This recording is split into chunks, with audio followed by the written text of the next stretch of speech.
At this time tomorrow night, election results from here and across the country will be rolling in. And from the LA mayor's race to control of Congress, a lot of is on the line. And KCAL9 political reporter Tom Waite is here live to highlight some of those mostly closely watched races, and there are a lot of them. There's so many, and the other thing we're talking about is the weather, right? That's the new factor, that sort of variable, the X factor.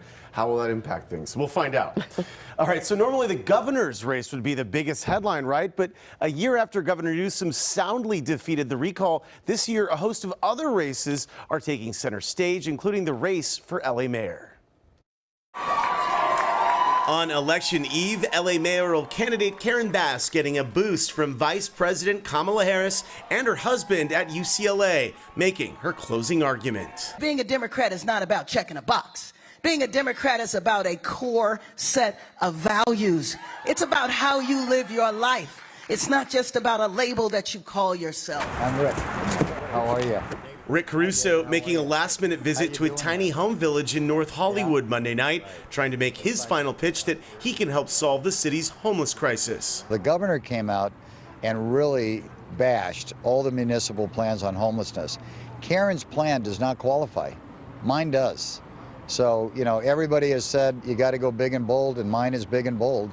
Professor of politics at Claremont McKenna College, Jack Pitney. The lead of Karen Bass has diminished. In the first round, it appeared as if she would be walking away with this. But money can change a lot of things in politics. And Caruso has been advertising heavily and very smartly advertising at that. The race for LA County Sheriff is also one of the region's most closely watched races. Sheriff Alex Villanueva under fire for his bitter divisions with the county supervisors trying to conduct oversight. Villanueva's opponent, retired Long Beach Police Chief Robert Luna, is trying to unseat him. I think a lot of voters in Los Angeles County are sick of the drama. They would like to go several weeks at a time without reading anything about the office of the sheriff. There's tight congressional races on the line as well. For a third time, and now in a newly redrawn district, Democrat Christy Smith is trying to unseat Republican Mike Garcia. In Orange County, Democrat Katie Porter is trying to hold her seat, as is Republican Michelle Steele. The Michelle Steele race is worth watching because it could be close, and there have been allegations of dirty politics. And there are a slew of ballot measures that will be decided on, including Proposition 1, which would enshrine abortion rights into the state's constitution. And there are two propositions, 26 and 27, which could expand the way consumers are allowed to gamble in casinos or online. Nationally, races across the country will likely determine control of the House and Senate. The Republicans have a good night nationwide. They might top it off with some victories in California.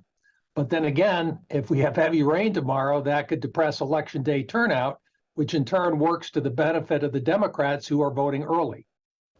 Professor Pitney says there is so much uncertainty with this election, polling may be questionable in some cases. So the bottom line is all that matters right now is your vote, and we'll start to see those results coming in less than 24 hours from right now. Pat? Yes, we will, Tom. Thanks so much. And for details on all the candidates, the issues, just go to cbsla.com/votersguide. And tomorrow, join us for Southern California's both in-depth and up-to-the-minute coverage. We'll have the top local, state, and national races starting at 7 p.m. right here on KCAL9.